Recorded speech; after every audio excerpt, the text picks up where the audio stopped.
Liger Sports Talk, where we're going to have a special, not one, not two, 3-segment edition. And I'll be honest with you, the first two, there's a lot going on in the NFL right now. First two are very NFL dominated. The last segment is where we're going to actually just give you the news about what's going on with the other sports.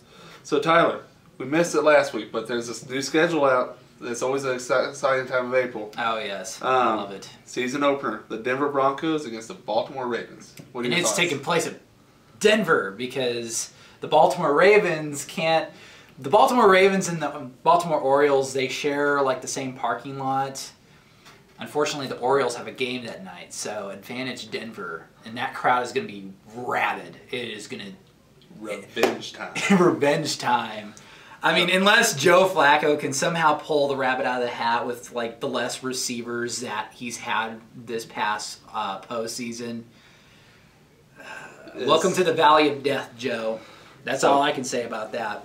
But we have some other, the Broncos have a ton of huge games. I think there's 5 primetime games, which is the max of a team can have. They do. But we have the Manning battle. Yep, that's about 10 days from September 5th, which is the Baltimore-Denver game. So week 1 you got Baltimore and Denver in a revenge game. And then you got the Manning battle between the Manning brothers. Mm-hmm. Week 5 you have the Dallas Cowboys. The Broncos have the Cowboys number in regular season games right now. Easy. Then the Patriots. Peyton Manning returns to the Colts. Oh, really? He goes back to Indianapolis. Okay, he goes back to Indy. Okay. And then Mike Shanahan returns to Denver. And then, of course, you can't ever take out the Tom Brady and Peyton Manning matchup. That's in week 12. Mm-hmm. So, a ton of huge games. Personally, Tyler, I have the Broncos going 14-2. The only 2 teams I see the only way we could possibly go 13-3 is if the Redskins upset us. Yeah, I'm going with 13-3 because we always kind of stumble. I mean, I'm talking us as Broncos fans. We expect Denver to kind of slip up here and there, but they should be able to continue their momentum, and especially with Von Miller's guarantee. They're gonna have a fire underneath them. I have them winning the Super Bowl. I'm sure, John, you have them winning the Super Bowl too. I do too. I have them beating the 49ers. Now, I'll get into the 49ers a little bit later, but I'm going to jump over to the Houston Texans. As far as Houston has a pretty... they have a pretty tough schedule. Starting off, definitely. Yeah, starting off, they have a stretch against Baltimore, which is the defending Super Bowl champions. There we go. I always get the college game mixed up. Then there's Seattle, San Francisco, and then there's New England towards the tail end of the season where they always have trouble. And then they have Denver on the 22nd.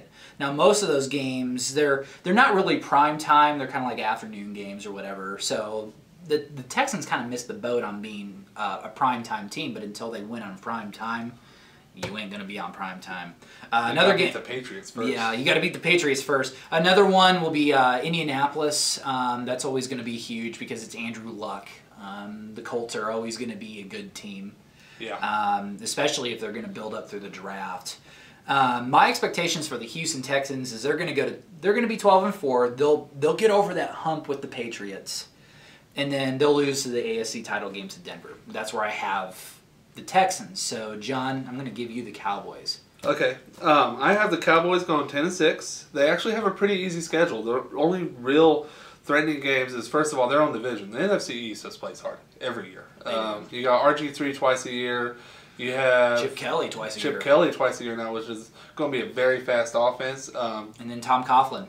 Tom Coughlin, Giants. Yeah, you can't. The Giants, they're always tough. So. Yeah. I have the Cowboys beating the Giants in the opener, but then I have the Cowboys losing to the Giants in the end because that's just always how it seems to work out. Cowboys will start strong or they'll get strong in the middle, but they always taper off at the end. Yeah. So I do have them making the playoffs as a wild card. I only see one team coming out of the South, to be honest with you. That's either going to be New Orleans or Atlanta. Yeah. That's just how the cards are going to play out. But I have some other games to note, Tyler. Mm-hmm. I have Kaepernick versus RG3, which is going to be a very interesting game. We have the Seahawks and the 49ers twice. I never thought I'd be excited about 2 NFC West matchups, but there it is. Yeah. You have the Chiefs and the Eagles, so the Eagles get to play their former boss, Andy Reid, and then the Falcons and the 49ers. So that should be pretty good. Who do you have making all the playoffs? All right. Starting from the AFC, I got Denver. Denver's going to be top seed. I'm not going to argue with that. Behind them is going to be Houston. Of course, New England. But as far as the AFC North, I'm going to surprise a lot of people in saying that the Bengals are actually going to make it to the playoffs. They're building up. Yeah, they are building up. They have most of the pieces together. They just need a really good draft. And then they have James Harrison. Yeah. And they have a really brutal defense that's just going to get better. And also, I also have Indianapolis getting in, and then I have Baltimore squeaking in. I have Baltimore kind of bouncing out to maybe like a Cincinnati or a New England.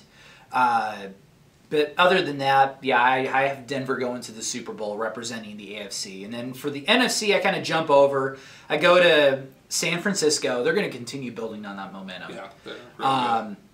Also, then I have Atlanta. Atlanta's always going to be dangerous as long as they have Matt Ryan.